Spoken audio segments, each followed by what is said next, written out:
Hello YouTube, this is Marauders here, and if you've already watched the YouTube of the Razer Raiju and the Nacon Revolution, you might be wondering why I didn't address the most important question, which is, so between these two, which is the better Pro Controller for the PlayStation 4?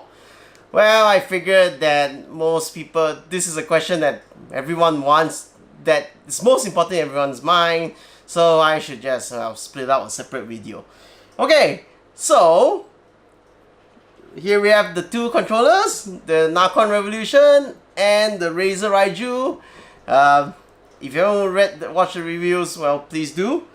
And let's get on with it. So which one should you choose for your PlayStation 4 Pro Controller?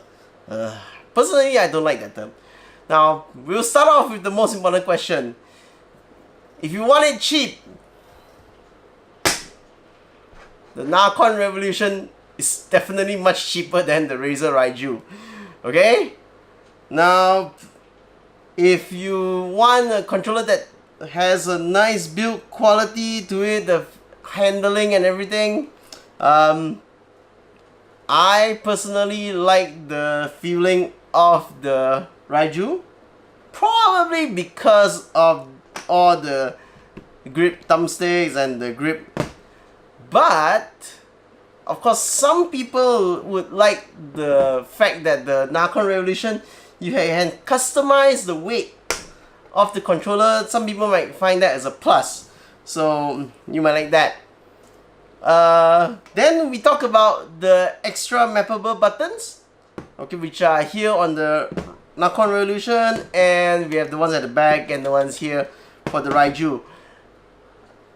The position of the buttons on the Revolution, they are good in the sense that, yeah, you would definitely not accidentally trigger this if you have to put this on your lap.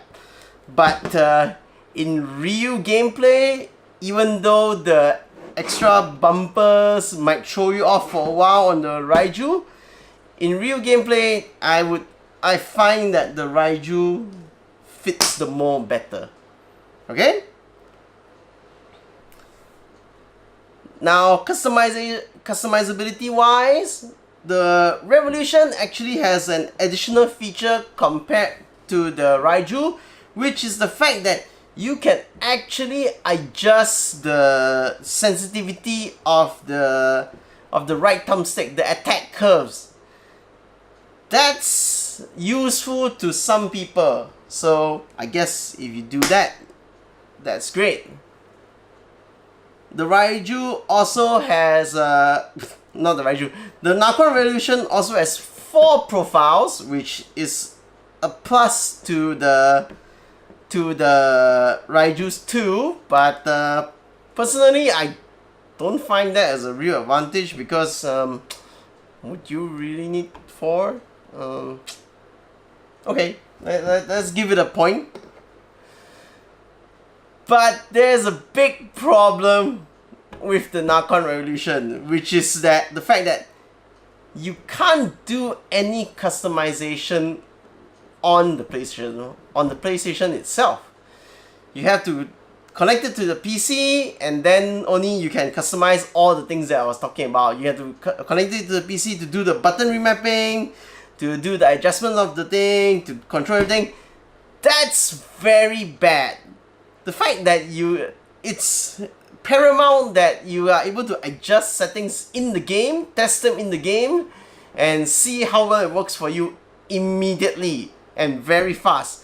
So the fact that the Nacon Revolution requires you to connect it to the computer and do that, that actually to me, that's a very big disadvantage. That actually takes away a point from the Nacon Revolution.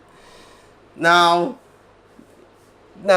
then, on the point of PC connectivity, the Raiju works on a computer as an X input controller.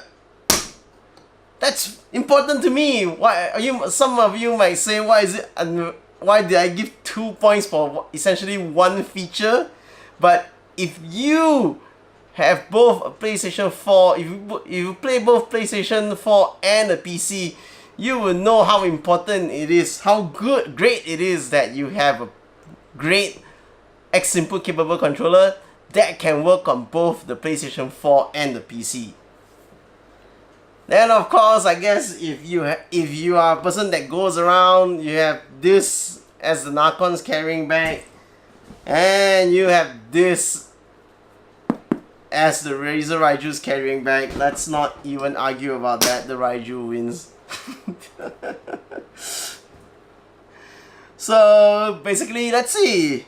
That's 3 points for the Nacon Revolution and 5 for the Razer Raiju. Okay, that's personally my opinion. Of course, to me, Razer, this is for the Onza.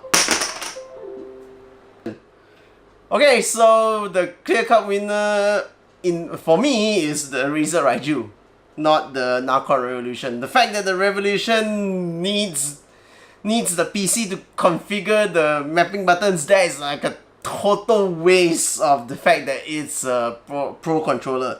But it's still usable if you're basically not used to the PlayStation's the DualShock 4's boomerang style, which personally I don't like it. So if you're looking for a relatively cheaper, bigger controller with a nice build quality to it, the Nacon Revolution is great. Is a great alternative to the DualShock 4. But if you're looking for all the pro features like the mappable buttons and quality build, yes, the Razer Raiju is definitely much better. And of course, if you play, like I said in the Raiju's review, if you play both PC and PS4 and you're looking for a nice gamepad, for a pro gamepad, dude, there's not much reason not to go for the Raiju. Okay, so this is Marauders, and I will see you on the next video.